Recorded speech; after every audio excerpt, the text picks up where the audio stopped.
नमस्कार, I am Aditya Joshi और आज हम ट्वेल्थ का फर्स्ट चैप्टर पढ़ेंगे रिप्रोडक्शन इन ऑर्गेनिजम्स। तो रिप्रोडक्शन क्या होता है, इससे पहले आपको कुछ सिंपल बातें वो समझ लेनी पड़ेंगी। ये सबको पता है जो पैदा होता है उसको मरना जरूरी है। ठीक है, ये लॉ है, जो पैदा होते हैं वो मरेंगे। तो रिप्रोडक्शन एक फेज है जो कि एक लाइफ स्पैन के अंदर आता है। लाइफ स्पैन क्या होती है? एक आदमी के मरने की डेट और एक आदमी के पैदा होने की डेट के बीच का जो समय है इसको कहते हैं लाइफ स्पैन।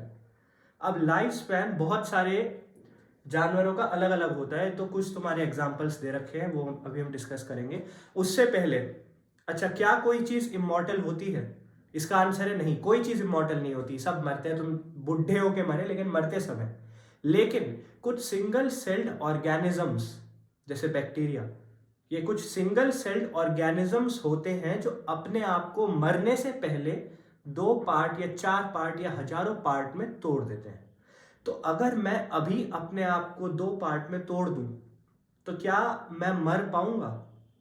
क्योंकि मैं भले ही मेरी प्रीवियस बॉडी ना रही हो लेकिन मेरे 2 पार्ट जिंदा है और वो 2 आगे जाके जिंदा रहेंगे, वो 2 रिप्रोड्यूस करते रहेंगे। तो वो ऑर्गेनिजम्स या वो सिंगल सेल्ड, ठीक है, सिंगल सेल्ड ऑर्गेनिजम्स जो रिप्रोड्यूस करते हैं थ्रू फिशन या जिनका रिप्रोडक्शन सेल डिवीजन से ही हो जाता है, वो अपने आप को 2 पार्ट में तोड़ चुके, सेल डिवीजन हुआ, which in their case is a form of reproduction. तो ये इनको कभी कभार इमॉर्टल बोल दिया जाता है। ठीक है, अब हम लाइफ स्पैन की बात करेंगे क्योंकि कुछ एग्जाम्पल तुम्हारे एनसीईआरटीज और कुछ साइड बुक्स में दे रखे हैं जो कि कभी कभार नीट में पूछ लेते हैं। तो यहाँ पे क्या है? ये है बटरफ्लाई, ये क्या है? ये क्रो है, ये क्रो है, ये है पैरट, टॉर्टोइस, एलिफेंट, ये क्रोकोडाइल है, ये क्या है? ये डॉग है और ये सिकोया ट्री है। अब इसका नाम आपने सुना होगा।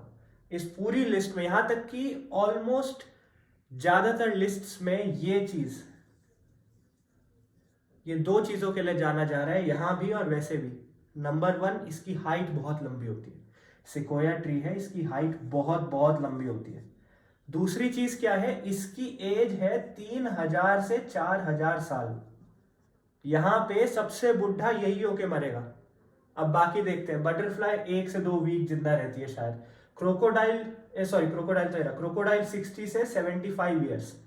क्रो क्रो मेरे ख्याल से रहता है 15 साल तक जिंदा। पैरट पैरट रहता है 150 साल या 140 साल जिंदा।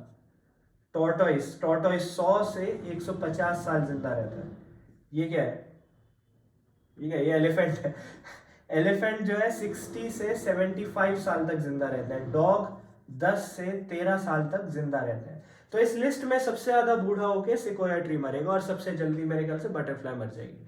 कुछ फ्रूट फ्लाइज और कुछ ऐसे ऑर्गेनिजम्स भी होते हैं जो with in a few months मर जाते हैं, फ्यू वीक्स मर जाते हैं। कुछ ऑर्गेनिज्म ऐसे भी होते हैं जिनका पैदा होने का एक ही लक्ष्य था कि वो रिप्रोड्यूस करें और फिर मर जाए।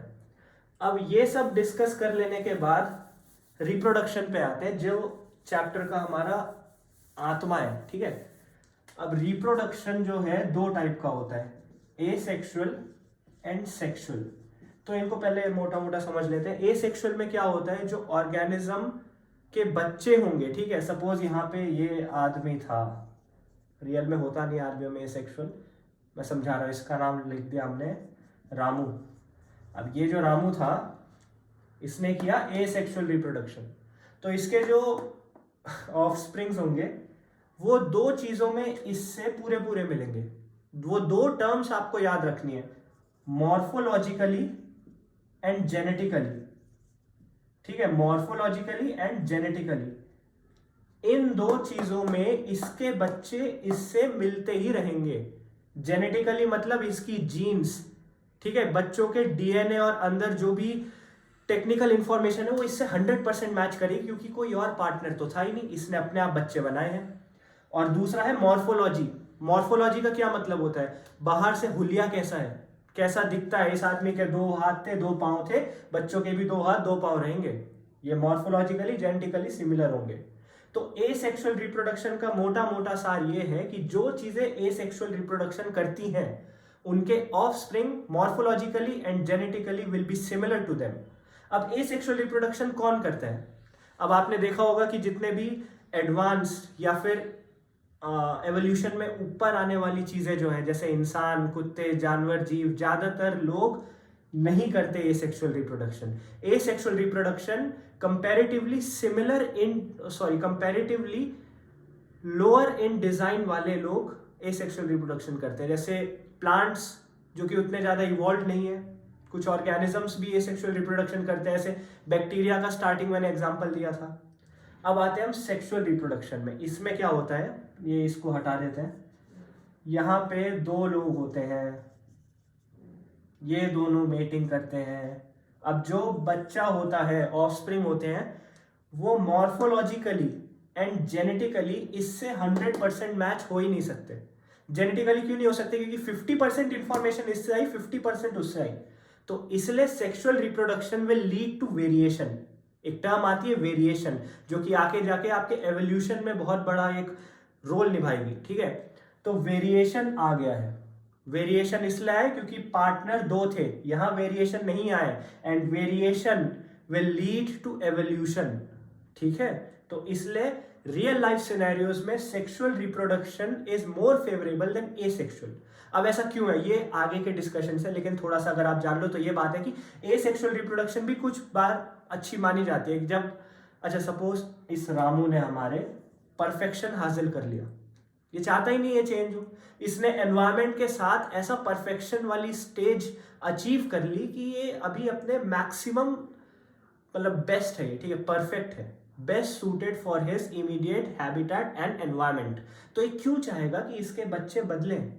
ये होता है एसेक्सुअल में। लेकिन सेक्सुअल में क्या होता है, सडन चेंजेस भी आ सकते हैं, वेरिएशन हो सकता है, जिसकी वजह से अगर बाय चांस अभी जो परफेक्ट एनवायरनमेंट है वो चेंज हो जाए तो बच्चे अडेप्ट कर सके, और कुछ जो अलग बच्चे पैदा हो गए थे उनके पास चांस रहेगा उस अलग एनवायरनमेंट में फलने फूलने का।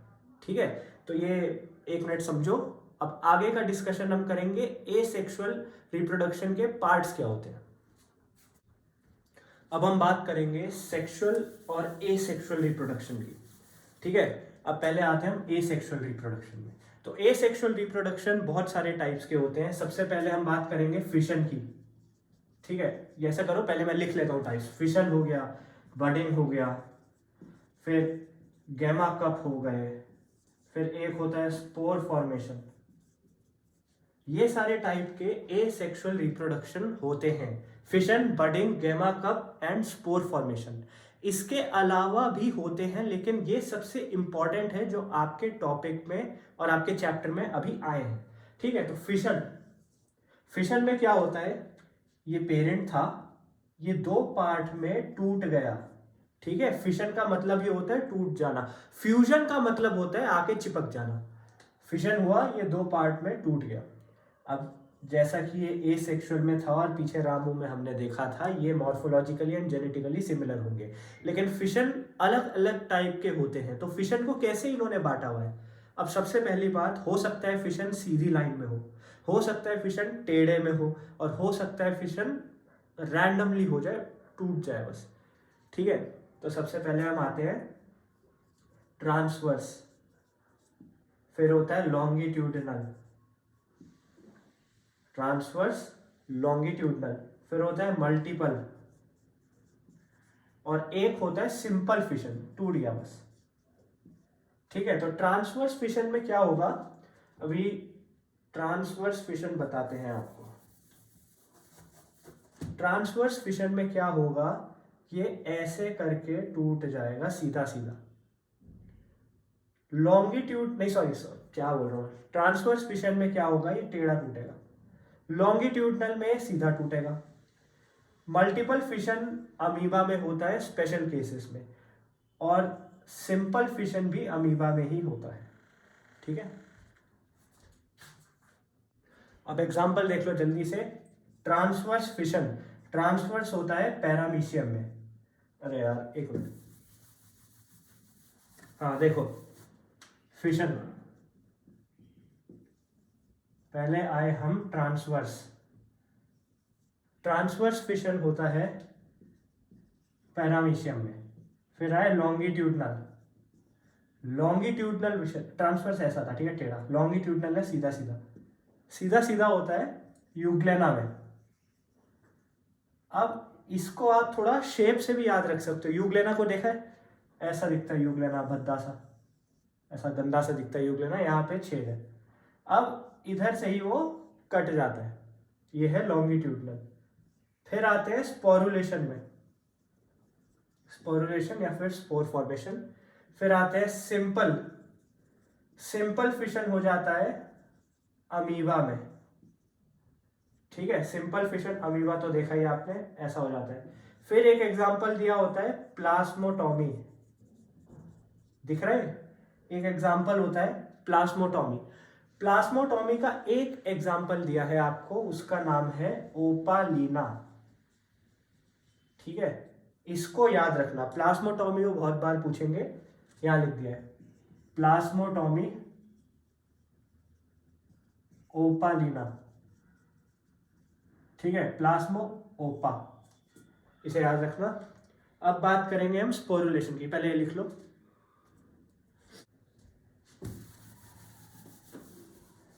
अब देखो स्पोरुलेशन, स्पोरुलेशन मतलब जहां भी स्पोर्स बन रहे हो। अब स्पोर्स कब बनते हैं? मल्टीपल फिशन के अंदर। मल्टीपल फिशन हो जाता है अमीबा का अनफेवरेबल कंडीशंस में। तो अमीबा अनफेवरेबल कंडीशंस में मल्टीपल फिशन भी दिखा सकते हैं और स्पोरुलेशन भी। तो sporulation in amoeba under unfavourable conditions में क्या होगा, ट्रिपल लेयर का वो एक स्ट्रक्चर बना देगा अपने आसपास। यहां हमारा अमीबा था, 3 लेयर्स का स्ट्रक्चर बना दिया इसने अपने आसपास, ठीक है। इस चीज को कहेंगे, इस प्रोसेस को कहेंगे, तीनों को लेयर बना के अपने आप को प्रोटेक्ट करने को कहेंगे एनसिस्टेशन, ठीक है। इसके बाद क्या होगा, अंदर करेगा वो मल्टीपल फिशन, और इसके बाद वो एज अ स्पोर बाहर फैल जाएंगे। तो यहां हुआ multiple fission, sporulation in amoeba. और ये कब होता है? ये होता है अनफेवरेबल कंडीशंस में, ठीक है। इसको देखो। अब आगे बढ़ने से पहले आपको अमीबा का बता देते हैं, ठीक है। अमीबा का कभी कभार वो बनाने के लिए बोल देते हैं। तो ये है हमारा पेरेंट अमीबा। अब बाकी सारे अंदर ड्रामे आप बना लेना, ये न्यूक्लियस है, ये अमीबा है। अब आगे जाके क्या होगा, ये थोड़ा ऐसे पिचकने लगेगा। इस पिचकने वाले प्रोसेस को आप लिखोगे कि सीडोपोडिया। ये जो सीडोपोडिया थे, इनको वो कॉन्ट्रैक्ट कर रहे हैं, ठीक है। अपनी बॉडी के पास ले आया वो सीडोपोडिया को, जो पहले बाहर बाहर को निकले हुए थे, इनको अंदर लाया और न्यूक्लियस जो है एलोंगेट होने लग गया। इसके बाद क्या होगा, वो और होगा, और यहां से थोड़ा थोड़ा अंदर को पिचकने लग गया। सीडोपोडिया अंदर हो चुके थे, अब बॉडी को ही वो अंदर कॉन्ट्रैक्ट कर रहा है और न्यूक्लियस और हमारा एलोंगेट हो गया। इसके बाद क्या होगा, न्यूक्लियस डिवाइड करेगा। पहले न्यूक्लियस डिवाइड करेगा और बॉडी रहेगी थोड़ी थोड़ी। फिर आगे जाके 2 डॉटर अमीबा बन गए। ये था न्यूक्लियस, ये था सीडोपोडिया, ये थे कॉन्ट्रैक्टिंग सीडोपोडिया, ये न्यूक्लियस एलोंगेट हो गया, ये न्यूक्लियस डिवाइड हो गया। ये हैं डॉटर्स, डॉटर अमीबा, ठीक है। ये है फिशन इन अमीबा या फिर एसेक्सुअल रिप्रोडक्शन इन अमीबा। अब इसके बाद हम पढ़ेंगे बडिंग। बडिंग क्या होता है? बडिंग भी एक एसेक्सुअल का तरीका है, ठीक है। लिख लिया? जल्दी लिखो। चलो अब आगे पॉज करके लिख लेना। अब बडिंग में क्या होगा, बडिंग होती किस में है? तो बडिंग, पहले बडिंग क्या होता है, बडिंग में एक स्मॉल आउटग्रोथ पैदा होने लग जाती है, जो आगे जाके अपने आप को डिटैच कर लेगी पेरेंट बॉडी से। इसको कहते हैं बडिंग। तो बडिंग के लिए पहले हमने एक पेरेंट ले लिया। बडिंग किस में होती है? तो तुम्हारे यहां दो एग्जांपल दे रखे हैं उन्होंने, yeast and hydra. Budding in yeast, budding in hydra, budding in yeast and hydra. ठीक है, तो यहां पे मैंने बना रखा है तुम्हारा यीस्ट, ये रहा एवोकाडो जैसा गंदा सा था, या फिर एक सॉरी यहाँ पे न्यूक्लियस, यहाँ पे, ठीक है। अब क्या होगा, अब यहाँ पे ये बर्ड बनाना चाह रहा है, तो अपने न्यूक्लियस को ही थोड़ा सा तोड़ के ये बर्ड में डाल देगा। लेकिन अंतर क्या है, देखो ह्यूमन सेल्स जो होते हैं वो भी अपने न्यूक्लियस को डिवाइड करते हैं ताकि आगे के दो डॉटर सेल्स में बांट सके, ये भी डिवाइड कर रहे हैं। लेकिन यहाँ पे ना ही एस्ट्रल रेज, ना ही कोई फिलामेंट, ना कुछ ऐसा बन रहा है जो ये इंश्योर करे कि इक्वल डिवाइड हो रहा है न्यूक्लियस। तो कभी कभार यहाँ पे अनइक्वल डिवीजन ऑफ न्यूक्लियस भी होता है इन बडिंग।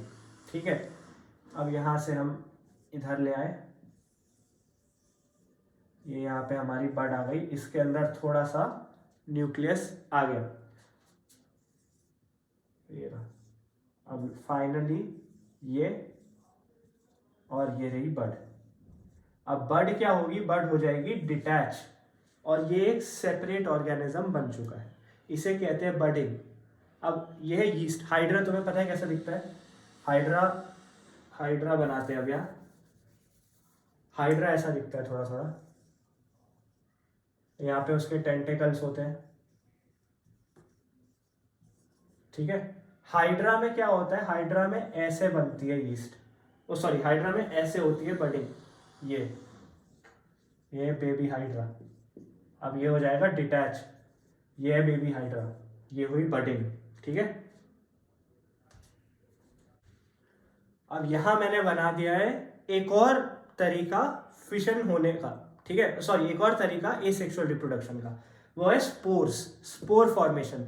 अब स्पोर फॉर्मेशन आगे जाके आप पढ़ोगे एसेक्सुअल के साथ साथ सेक्सुअल में भी होती है। ठीक है, लेकिन यहां पढ़ेंगे एसेक्सुअल रिप्रोडक्शन की स्पोर फॉर्मेशन। तो सबसे पहले आता है जू स्पोर्स। ठीक है, जू स्पोर्स है ये।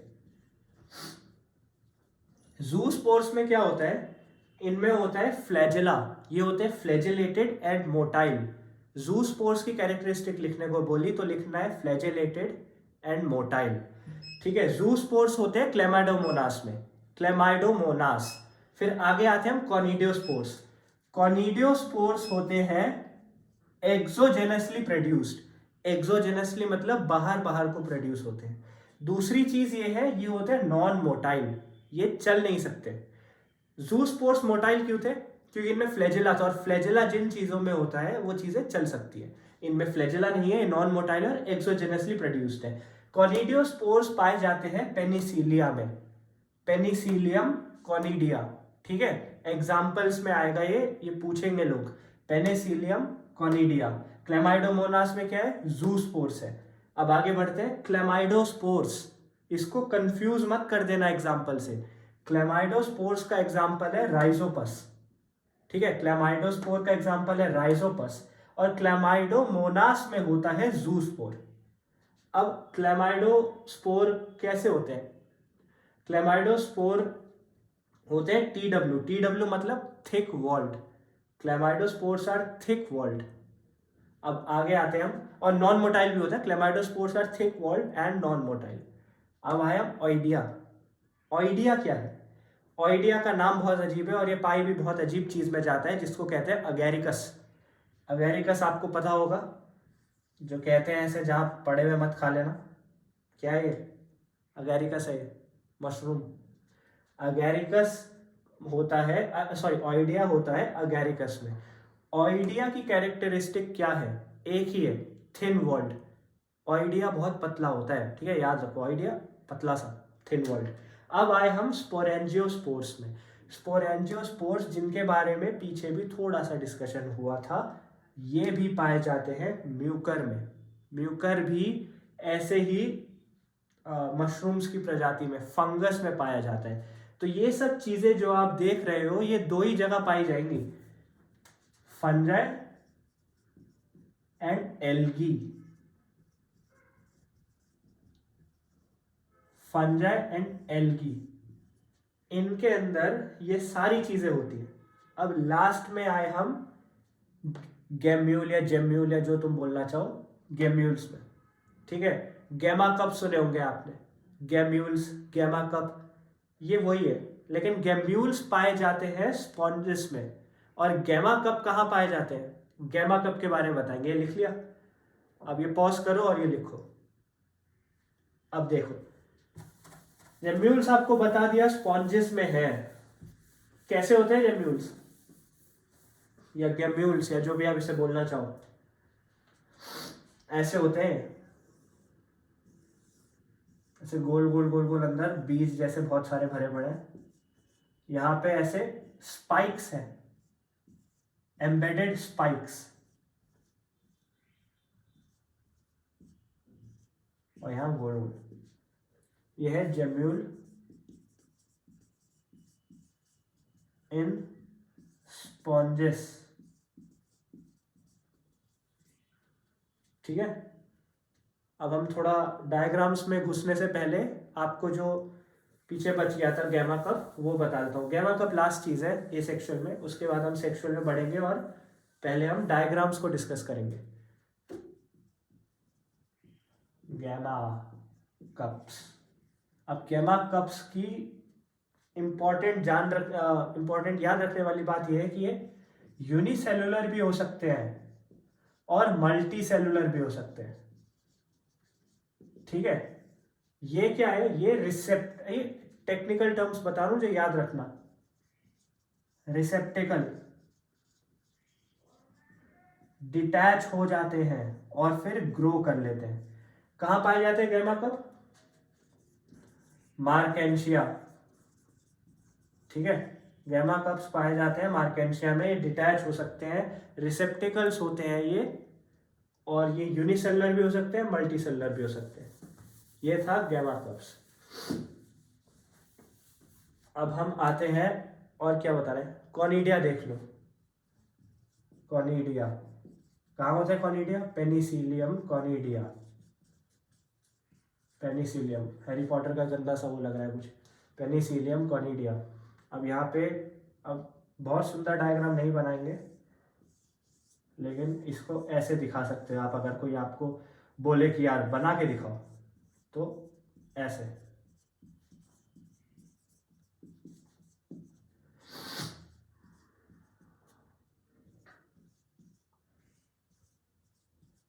ठीक है, आ रहा है, थोड़ा थोड़ा समझ आ रहा है।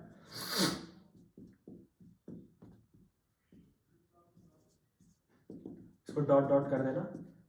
ये है कॉनिडिया पेनिसिलियम का, इसको देखो।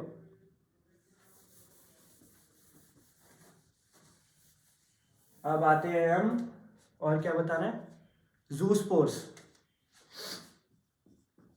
क्या बोला था, जूस्पोर्स के साथ क्या होता है, दो चीजें होती है, फ्लैजेलेटेड एंड मोटाइल। जूस्पोर्स का एग्जांपल क्या था, क्लेमाइडोमोनास। जूस्पोर्स होते हैं क्लेमाइडोमोनास में। अब क्लेमाइडोमोनास कैसे होते हैं, ऐसे होते हैं, वो मक्खी जैसे थोड़े थोड़े, समझ रहे हो, ऐसे होते हैं क्लेमाइडोमोनास। अब ये कैसे निकलते हैं, ये ऐसा डबल लेयर्ड बैग बनाओ, इसके अंदर ये भर दो। वो ऐसे बनाने को ये नहीं बोलेंगे, पर अगर तुम्हें बोला गया पहचानो कहाँ है, तो ऐसे पहचान लेना, जूस्पोर्स है क्लेमाइडोमोनास के। ठीक है,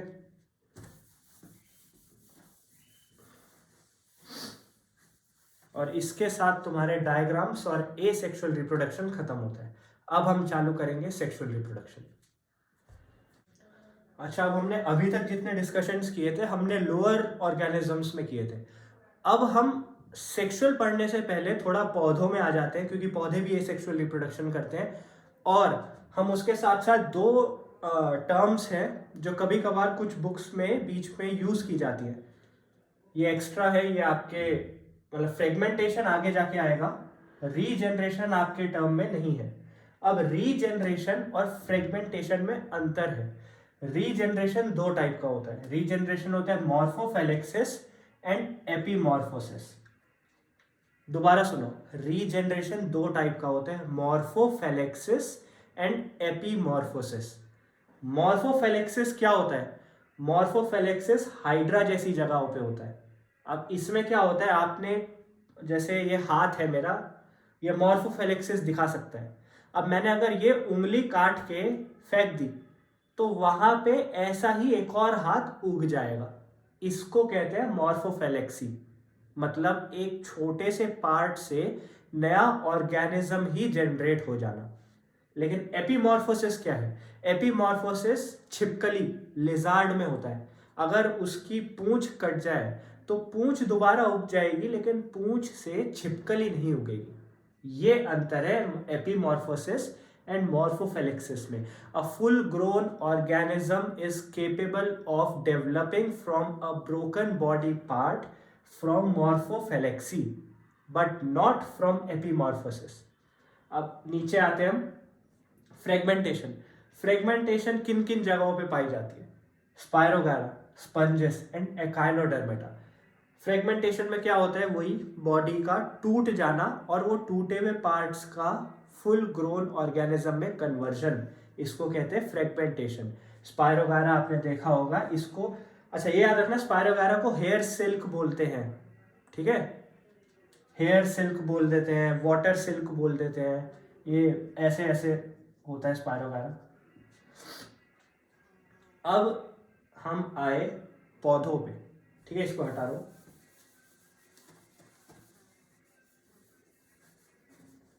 पौधों में एसेक्सुअल रिप्रोडक्शन को बोलते हैं वेजिटेटिव प्रोपेगेशन। ये वेजिटेटिव प्रोपेगेशन। अब वेजिटेटिव प्रोपेगेशन में एग्जाम्पल सुनो। रनर। रनर का क्या मतलब होता है? वो भागता चला जाता है। रनर पाया जाता है ऑक्सैलिस जैसी जगहों पे, घास में होता है रनर। जैसे कि आप अगर एक घास को उखाड़ के देखोगे तो देखोगे जुड़ी होती है बाकी घासों से, ये है रनर। फिर आया राइजोम। राइजोम होता है जिंजर में, अदरक में, कहीं भी बढ़ता चला जाता है राइजोम। फिर आया सकर। सकर पाया जाता है बनाना में, ठीक है? ट्यूबर। ट्यूबर आपको पता है पोटैटो। अब पोटैटो का आपने देखा होगा, आइज होती है, आइज। अगर आप उसको काट दो और सेपरेट जगह गाड़ दो तो वहां एक नया पोटैटो उग जाएगा। Vegetative propagation, tuber. Offset. Offset पाया जाता है टेरर ऑफ बंगाल, जिसको कहते हैं वाटर हाइसिंथ, ठीक है? ऑफसेट में क्या होता है? या टेरर ऑफ बंगाल मतलब ऐसा नहीं दिखता, थोड़ा ऐसे ब्रॉड लीव्स होते हैं उसके, यहां से ऐसे आता है और यहाँ पे दोबारा टेरर ऑफ बंगाल चालू। तो ये चीज जो है ये है ऑफसेट।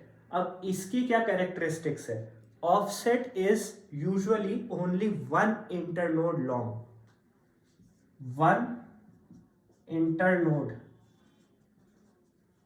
लॉन्ग, ठीक है? ऑफसेट। और ये वेजिटेटिव रिप्रोडक्शन करता है टेरर ऑफ बंगाल में, जो कि निकनेम है वाटर हाइसिंथ का। वाटर हाइसिंथ भारत में क्यों लाया गया था? ये सवाल भी पूछ लेते हैं लोग। वाटर हाइसिंथ तो उसकी खूबसूरती के लिए लाया गया था, उसके लीव्स की शेप और उसके जनरल पता नहीं क्या लोगों को खूबसूरती दिखी, पर उस वजह से उसको भारत में लाया गया था। अब आगे आते हैं हम बल्ब। बल्ब आपको पता ही है, ठीक है? ये सारी चीजें हैं वेजिटेटिव प्रोपेगेशन इन प्लांट्स। और इसके साथ आपका एसेक्सुअल रिप्रोडक्शन खत्म हो गया। अगला लेक्चर होगा sexual reproduction in organisms. Plants नहीं, ह्यूमंस नहीं, वो बाद में आएंगे, पहले ऑर्गेनिजम्स। Thank you.